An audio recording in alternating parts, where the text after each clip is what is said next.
السلام عليكم ورحمة الله وبركاته. أهلا بك يا عزيزي في الفسيولوجي. دكاترة الحلوين، دكاترة سنة أولى، يا رب تكونوا بخير دايما. النهاردة معادنا مع أول محاضرة في البلوك التاني اللي هو المان and environment. وعنوان محاضرتنا النهاردة هو الهوميوستيزيس. يعني ايه فكرة الاتزان الداخلي جوه جسم الإنسان، وإيه الطرق اللي بيقوم بيها اتزان، وإيه أنواعها، وكل حاجة نعرفها مع بعض إن شاء الله. يلا نبدأ ونقول بسم الله. وأول حاجة نعرفها قبل ما نعرف يعني إيه هوميوستيزيس وأنواع الميكانيزم بتاعتها، هنعرف حاجة اسمها ال internal environment. الإنسان بيكون عايش في بيئة خارجية. البيئة المحيطة بيه اسمها external environment، بيئة خارجية. لما نيجي نبص للخلية جوه جسم الإنسان، أكيد هي عايشة في بيئة، مش عايشة في فراغ. فالبيئة ديت بنسميها internal environment، يعني بيئة داخلية. البيئة الداخلية دي بيكون اسمها اللي هي يعني الاكسترا سيلولار فلويد. الاكسترا سيلولار فلويد، اكسترا يعني خارج، سيلولار خلية، فلويد يعني سائل. اكسترا سيلولار فلويد بيكون مكونة عندي من حاجتين، الانترستيشال فلويد والبلازما. طب الانترستيشال فلويد دوت بيكون السائل اللي بين خلية وخلية، خلية وبعضها.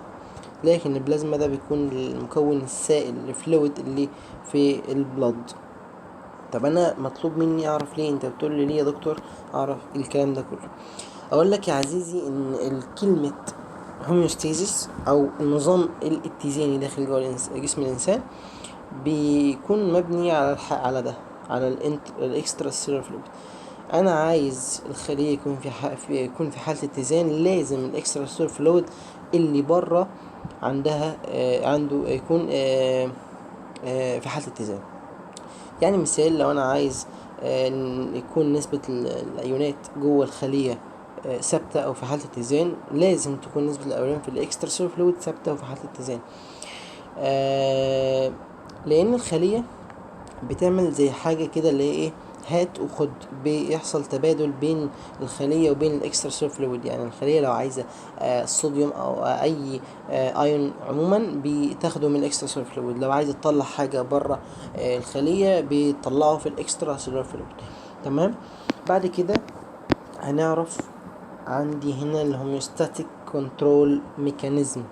الهوميوستاتيك كنترول ميكانيزم يعني ايه؟ الهوميوستاتيك كنترول ميكانيزم، انا عشان يكون في هوميوستيزيس لازم تمام، او عشان الجسم يشتغل وظائفه الطبيعية النورمال فانكشن بتاعته، لازم يكون متوفر لي حاجة اسمها الستيبل انفايرمنت، يعني بيئة مستقرة. لازم الستيبل انفايرمنت تكون متوفرة عشان السيل تقوم بالنورمال فانكشن بتاعتها. تمام. ايه اللي يخلي الستيبل انفايرمنت، ايه اللي يخلي البيئة بتاعت الخلية مستقرة؟ عدة عوامل. تمام. لازم الفاكتور ديت تكون with narrow limit، يعني ثابتة، لازم تكون ثابتة عشان البيئة تكون مستقرة. طيب ايه الاكزامبل للعوامل ديت؟ عندي مثلا التمبريتشر، عندي مثلا concentration of ميتابوليزم زي الجلوكوز، عندي مثلا الأوزموتيك بريشر، عندي نسبة الأكسجين، عندي الكربون دايوكسيد، عندي الأين كونسنتريشن زي الكالسيوم والصوديوم والبوتاسيوم. تمام. دي كلها حاجات لازم تكون ثابتة عشان البيئة ثابتة، عشان البيئة تكون مستقرة. بعد كده عندي حاجة اسمها role of the body systems in the maintaining homeostasis. يعني في عندي في البادي بتاعي، في جسم الإنسان، السيستمز اللي موجودة كلها بتدخل في عملية الهوميوستيزيس. ازاي كلها بتدخل؟ يعني عندي هنا النيرفس سيستم بيدخل في عملية الهوميوستيزيس، عندي ريسبيراتوري بيدخل في عملية الهوميوستيزيس نسبة تثبيت الأكسجين والكربون دايوكسيد، عندي هنا اليورينري سيستم، عندي الدايجستيف سيستم والى ما عدا سيستم واحد وهو الريبرودكتيف سيستم. الريبرودكتيف سيستم ده السيستم الوحيد اللي ما بيدخلش معايا في الهوميوستاتيك ميكانيزم.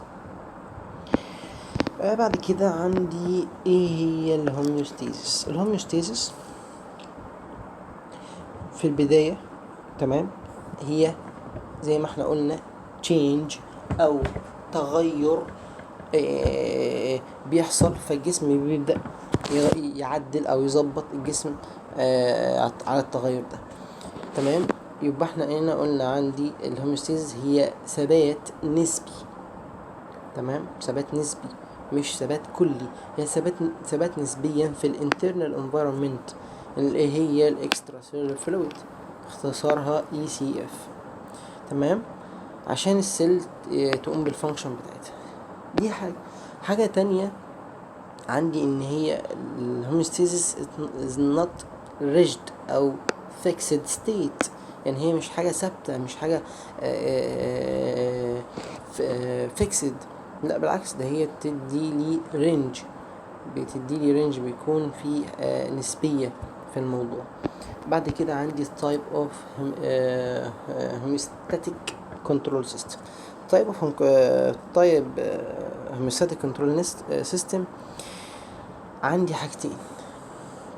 لو نظام الاتزان بيكون على نظام اورجان واحد، تمام، لو بيكون على نظام اورجان واحد او على ليفل اورجان واحد، ده بنسميه لوكال كنترول سيستم.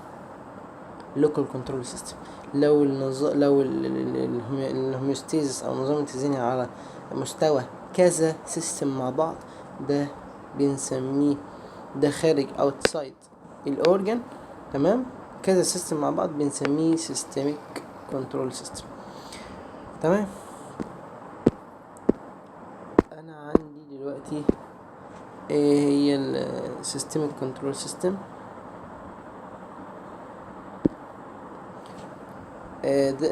خلينا ناخد مثال على كذا حاجة عشان نفهم.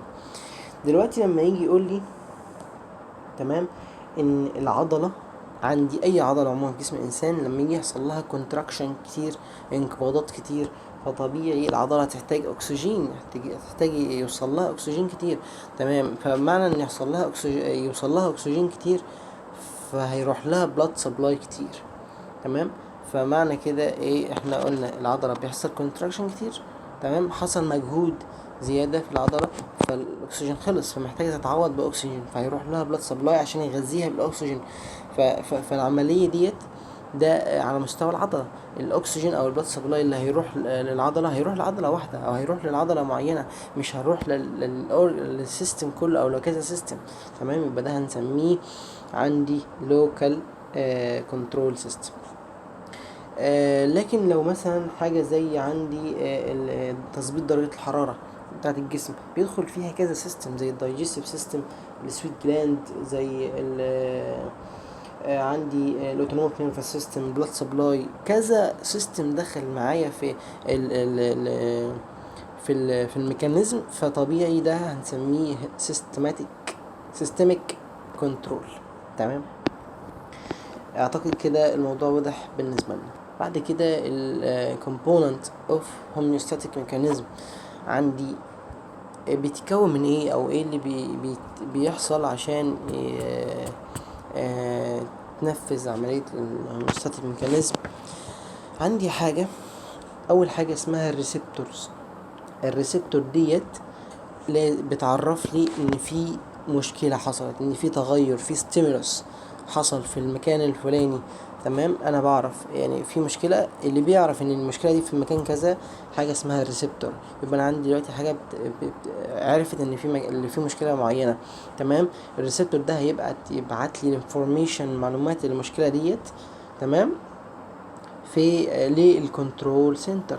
كنترول سنتر ده المانجر اللي هو بيبدأ يترجم لي الانفورميشن اللي اتبعتت، ويبدأ يترجم لي المشكلة ديت ظروفها ايه وخصائصها ايه، وايه الاورجان اللي هيتم تنشيطها عشان تتعامل مع التشينج دوت.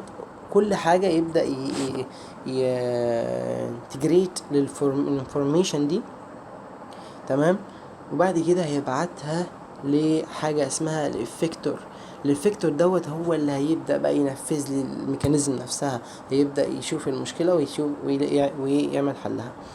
هيبدأ بيجنريت ريسبونس للتشينج in internal environment. تمام. بنقول تاني ايه هي component of homeostatic mechanism. عندي الريسبتور، اول حاجة بيعرف، تمام، بيعرف ان في change او stimulus في الانترنال environment. تمام. فالريسبتور ده بيبعت المعلومات للكنترول سنتر. الكنترول سنتر بيبدا ينتجريت الانفورميشن ديت ويبدا يبعتها للافكتور. الافكتور يبدا يجنريت ويرسبونس التشينج ده، يتعامل معاه يعني. وده مخطط ممكن يبسط لي الحوار اكتر.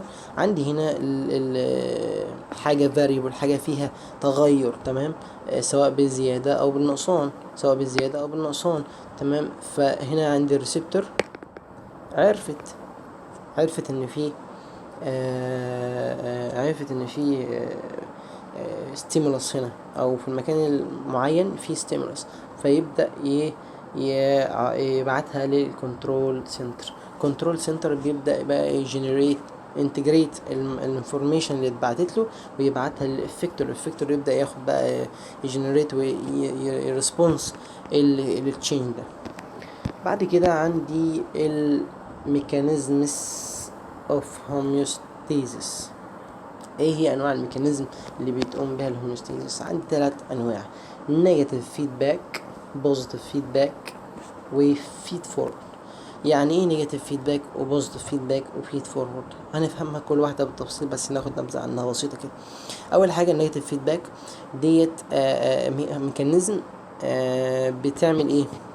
ان هي بتقلل لي او بتبقى عكس نيجاتيف، عكس الستيمولس اللي حاصل او التشينج اللي حاصل. يعني مثلا حاجه زايده انا بعكسها، بقللها. حاجه قليله انا بزودها لحد ما اوصلها للنورمال رينج بتاعها. انما البوزيتيف فيدباك انا بوزيتيف، يعني مثلا حاجه زايده فانا بزود حاجه معينه معاها تاني، حاجه نفس او حاجه قليله فانا بقلل حاجه معاها تاني، اللي هو ايه، علاقه طرديه، ده بيقل وده بيقل، ده بيزيد وده بيزيد. انما الفيد فورورد بقى اللي انا حاجه بتنبئ ان في تشينج هيحصل او في حاجه هتحصل قدام، فانا ببدا اخد ريسبونس بتاعي نتيجه للحاجه اللي هتحصل، مع انها لسه ما حصلتش، بس انا ببدا اتنبأ. تمام. نيجي نشوف كل واحده بالتفصيل بتقول ايه. اول حاجه عندي النيجاتيف فيدباك ميكانيزم. اولا، وده سؤال مهم جدا بيجي في الاسئله دايما، النيجاتيف فيدباك is the most common type of control system او the most common type of homeostatic mechanisms. يجي سؤالي يقول لي ايه هي الموست common type of homeostatic mechanism؟ هيجي كاتب لي في الاجابه نيجاتيف فيدباك، بوزيتيف فيدباك، فيد فورورد، وحاجه رابعه ملهمش علاقه بالحوار اصلا. فانا طبعا هختار النيجاتيف فيدباك. ده سؤال مهم جدا، لازم نقف عليه وناخد بالنا منه كويس، عشان يعني ان شاء الله جاي في الامتحان. بعد كده ازاي بقى بيحصل النيجاتيف فيدباك ده عندي زي ما احنا قلنا بيحصل change في الانترنال انفايرمنت ستيمولس. الستيمولس دوت بيبدأ detect by receptor، بيبدأ ان هو يتعرف او يعرفه الريسبتور بيترانسميت لكنترول سنتر، بيبعته للكنترول سنتر. كنترول سنتر بيبدأ يترجمه، بيبدأ يجنريت الانفورميشن اللي بعتت له. بعد كده بيأكتف الافكتور سيستم، بيأكتفها لي، بيبعت المعلومات دي للافكتور. تمام. والافكتور يبدأ يجنريتنج وريسبونس للستيمولس اللي حصل.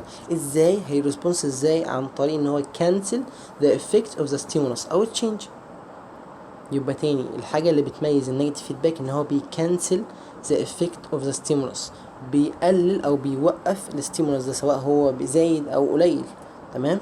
دي مهم جدا وهيجي سؤال عليه، ده الحته دي كده مهمه جدا، هيجي سؤال عليها، هيجي يقول لي النيجاتيف فيدباك بتشتغل ازاي، او ايه وظيفتها، او هيجي يقول لي ايه النيجاتيف اللي بتشتغل بانها تكنسل الافكت بتاع الستيمولس، هقول له النيجاتيف فيدباك. تمام، ناخد بالنا من الحته دي كويس. بعد كده الاكزامبل على النيجاتيف فيدباك، عندي هنا التحكم في البلاد جلوكوز، نسبة الجلوكوز في الدم، تحكم في الارتيريال بلاد بريشر، تحكم في البلاد جازز، تحكم في الاسيد بيز بالانس، تحكم في التمبريتشر. دي كلها حاجات تبع او تشتغل بالنيجاتيف فيدباك. بعد كده عندي الميكانيزم اوف هوموستاسيس. تاني حاجة من الميكانيزم يعني البوزيتيف فيدباك. البوزيتيف فيدباك دي نفس حوار اللي فوق، بس يعني زي ما احنا قلنا هنا بس هي uncommon with the human body، يعني مش هي الأساسية كميكانيزم الأساسية في الهيومن بودي. زي ما احنا قلنا الموست كومن هي النيجاتيف فيدباك. تمام. نفس الحوار اللي احنا قلنا فوق. هنا هيحصل لي change. تمام، هيبدأ يديتكت باي ريسبتور، هيبدأ والانفورميشن هتتبعت عن للكنترول سيستم، كنترول سنتر، والكنترول سنتر هيأكتيف الافكتور، والافكتور هيبدأ يجنريت ويرسبونس.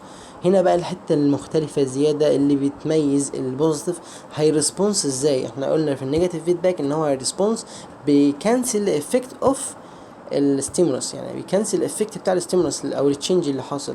انما هنا هو هي ريسبونس بينكريز ذا ستيمولس، هيزود لي الستيمولس. تمام. طبعا عندي هنا البوزيتيف فيدباك does not lead to a stability، مش محتاجه stability. بعد كده الاكزامبل بتاعت البوزيتيف فيد فورورد الفيدباك. هنا عندي الاكشن بوتنشال، وكمان الاكشن بتاع هرمون الاكسيتوسين في اليوترس اثناء الحمل، وعندي السيرجس هرمون، وعندي اللاكتيشن والبلاد كلوتينج. خلينا نشرح كل واحده عشان نفهمها ازاي هي بتشتغل بالبوزيتيف فيدباك. اول حاجه عندي عندي الاكشن بوتنشال. يعني ايه الاكشن بوتنشال؟ الاكشن بوتنشال ده عمليه بيحصل فيها تغيير كهربي بسيط بين النيرف والمصل. تمام، بيفتح لي قنوات او الصوديوم تشانل، كالسيوم صوديوم تشانل. تمام، وبيقفل لي نتيجه ليها كمان، دي حاجه زياده يعني، البوتاسيوم تشانل. تمام، ان هو بيفتح لي الكالسيوم صوديوم تشانل، فمعنى ان هو بيفتح لي الكالسيوم صوديوم تشانل هيبدا يروح صوديوم للخليه، هيبدا يروح لصوديوم خليه. فكل ما يفتح لي، كل ما يتفتح كالسيوم صوديوم تشانل، كل ما هيروح صوديوم الخليه. كل ما يتفتح في كالسيوم صوديوم تشانل، كل ما هيروح صوديوم للخليه. فدي حاجه احنا قلنا ان هي انكريز الستيمولس، يعني بتزود، فدي علاقه طرديه، ده بيزيد وده بيزيد. تاني حاجة عندي الاكشن اوف ذا هرمون الاكسيتوسين في اليوترس، في الرحم اثناء الحمل. عندي اثناء الحمل الرحم بيبدا يحصل له انقباضات، ونتيجه للانقباضات بيبدا يفرز هرمون الاكسيتوسين. هرمون الاكسيتوسين طبعا هو اللي بيزود لي انقباضات الرحم. تمام، طالما انقباضات الرحم بتزيد فهيزيد افراز هرمون الاكسيتوسين، طالما الاكسيتوسين بيزيد هو اللي بيزود لي افراز الرحم. نفرض ان نقول كده للصبح، يبقى علاقه طرديه، ده بيزيد وده بيزيد مع بعض. بعد كده السيرجس هرمون. سيرجس هرمون يعني ايه السيرجس هرمون؟ ده هرمونات بيكون مثلا، عندي مثال هنا، قبل التبويض في حصان الجراف بيبدأ يزيد هرمون الاستروجين، فبيزود لي هرمون ال اتش عشان يحصل رابتشر للحويصلة والايج تطلع. تمام، عندي يبقى هنا زي ما قلنا نتيجة ان الاستروجين زاد، ال اتش زاد. تمام، يبقى ال اتش زاد يبقى الاستروجين زاد. كل ما الاستروجين هيزيد كل ما ال اتش هيزيد، كل ما الاستروجين هيزيد كل ما ال اتش هيزيد. يبقى احنا برضو نفس الحوار، ده بيزيد وده بيزيد، علاقة طردية. عندي اللاكتيشن، كل ما يحصل ساكلينج للنيبل بتاع البريسنج بريست اوف ماذر من البيبي، كل ما هيبدأ كل ما هيزيد انتاج اللبن. يعني انا البيبي عمال يعمل ساكلينج فهيزيد انتاج اللبن، البيبي بيعمل ساكلينج فهيزيد انتاج اللبن. وكذلك للبلاد كلوتينج. بعد كده عندي اخر ميكانيزم عندي في الهوميوستاسيس وهي الفيد فورورد.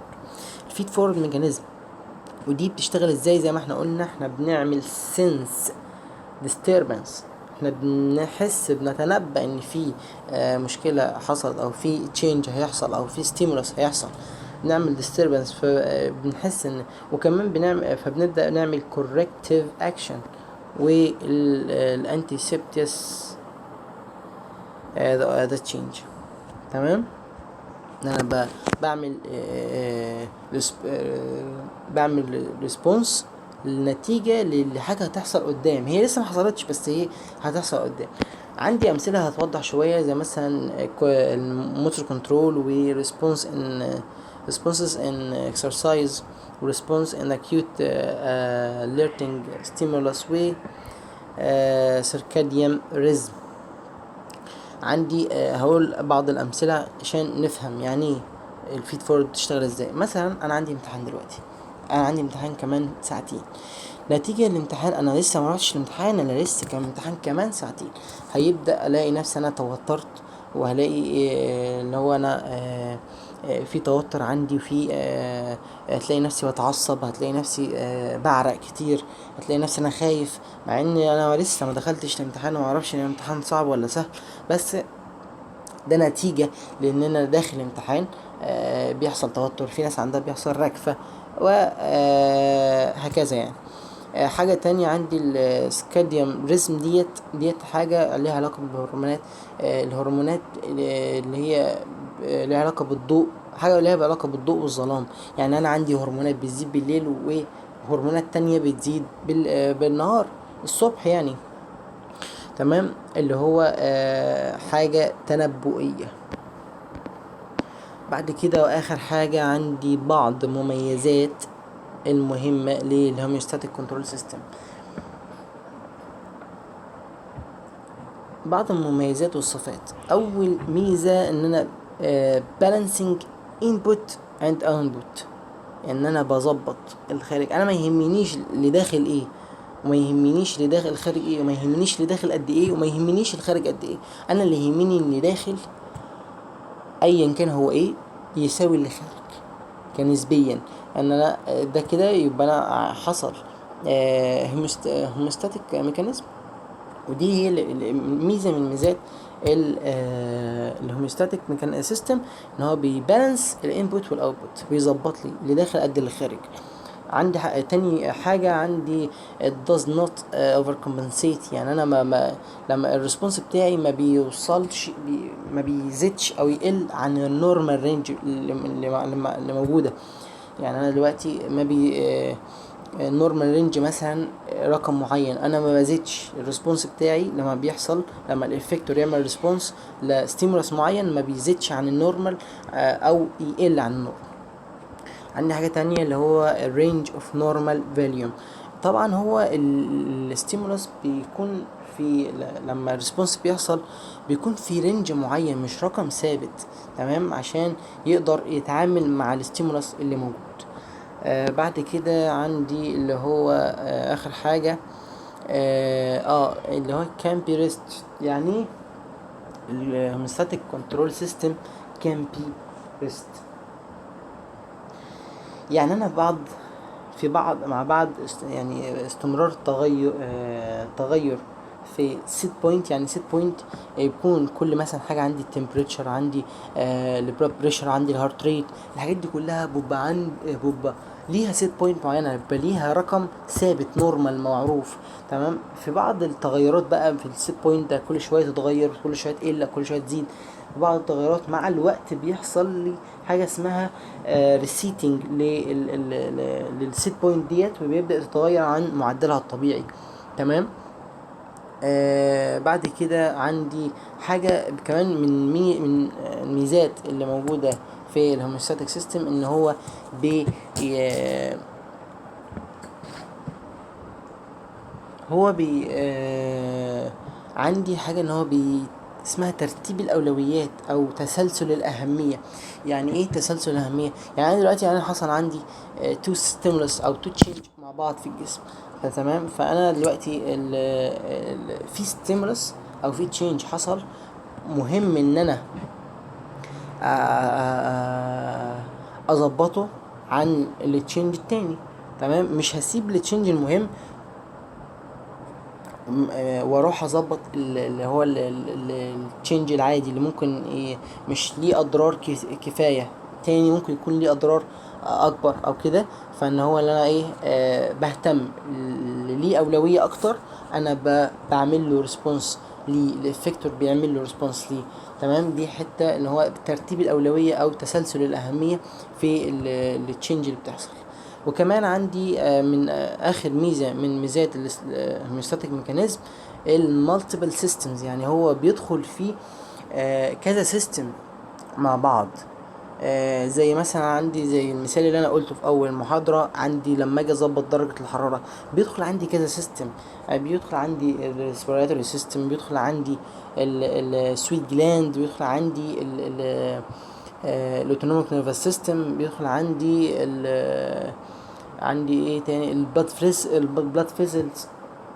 يعني الحاجات دي كلها مش سيستم واحد اللي بيعمل لي الميكانيزم، لا، كذا سيستم بيدخلوا مع بعض.